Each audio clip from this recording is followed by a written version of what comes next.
Hey guys, Jeff here with Custom Crawlerz, and today we're going to be looking through what all is included in the D5 Brooder conversion as its base price.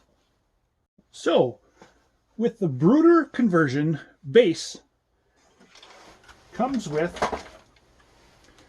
the basic D5 Brooder model, 3 high torque, metal geared, standard size servos, the stock, track, and drive pulleys fitted with these Actobotics servo hubs. These servo hubs are the same ones that we utilize in a lot of our different conversions. Whether it be from the base ones all the way up to the fully upgraded ones. Now the 3 servos these ones are through Integy. They are a 5521 MG servo. They are a high torque, 282 ounces per inch of torque at 6 volt, metal geared, ball bearinged servo. They will provide plenty of power for most of these D5 conversions through most of the materials, or a lot of the materials that you will be out pushing in. The servo that mounts through the front grill plate is hot glued into place. This one is just a standard, not modified, just pulled out of the box and mounted into here, high torque servo.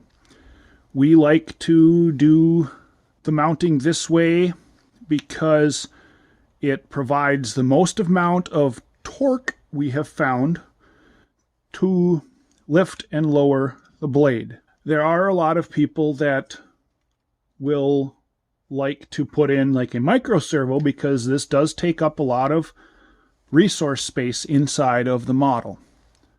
Now, personally, I don't like the micro size servos. I don't feel that they have enough torque output to them or enough strength to handle some of the loads in these models to push dirt, like actual outside dirt, sand, things that we will all want to push with these models. The lower 2 servos, the servos that we use for the drive,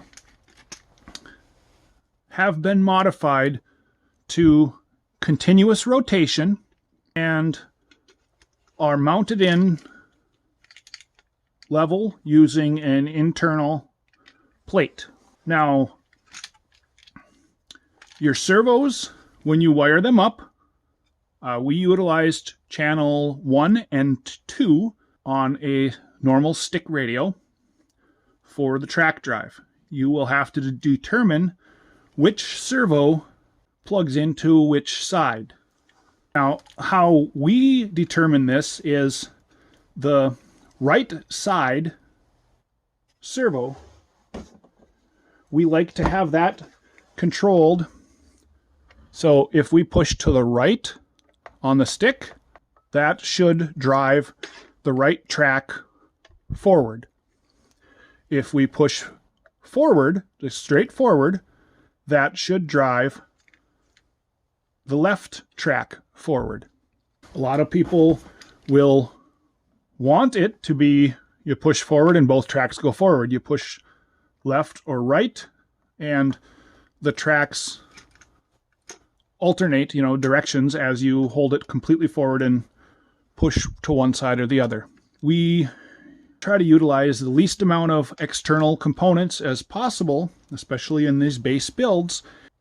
Putting in a servo mixer or something like that, you might be able to achieve that. Or if you've got a radio that can do mixing, you may be able to achieve that straight up movement with it.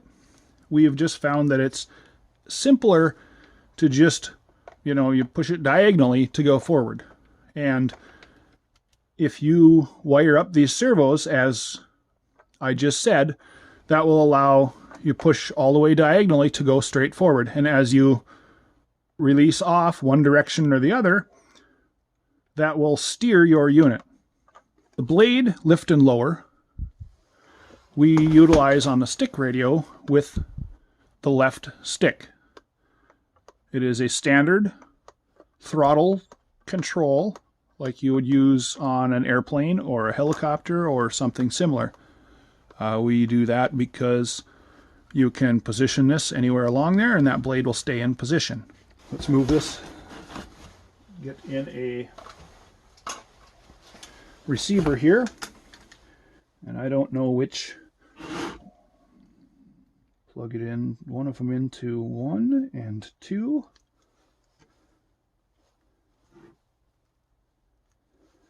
And our blade lift will go to 3.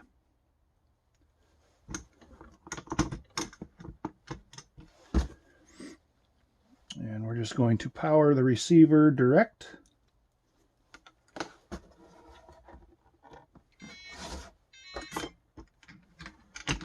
Okay, our receiver is powered up. I'm not going to mount, the body will not be locked all the way into place on any of these base builds because as the customer gets it, you will need to put in your radio system, you'll need to put in all of your other parts for your build. So if we clipped these down into place already and shipped it to you that way, you would have to disassemble the model again and then get all your stuff, the rest of your stuff mounted in there for your radio, your battery, your... So let's take a look. Now, we'll about hold this about how it's going to be. It's not exact, so, but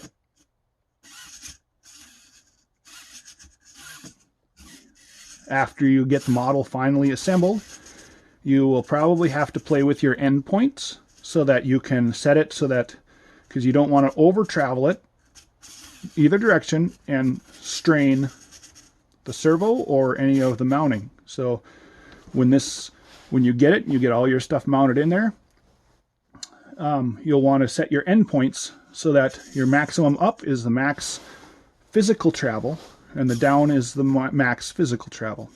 As far as the drive goes,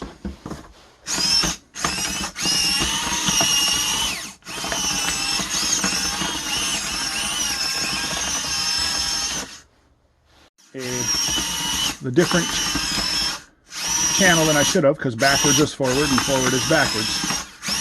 But the controls will still operate the same way, only opposite, so you'll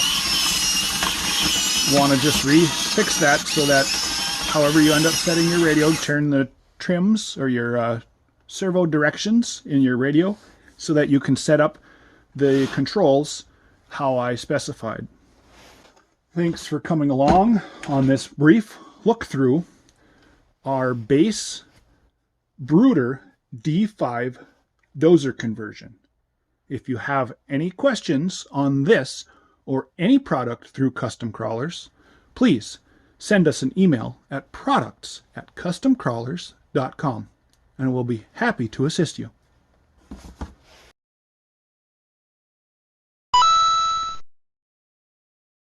Be sure to subscribe to our channel for more great content through Custom Crawlerz.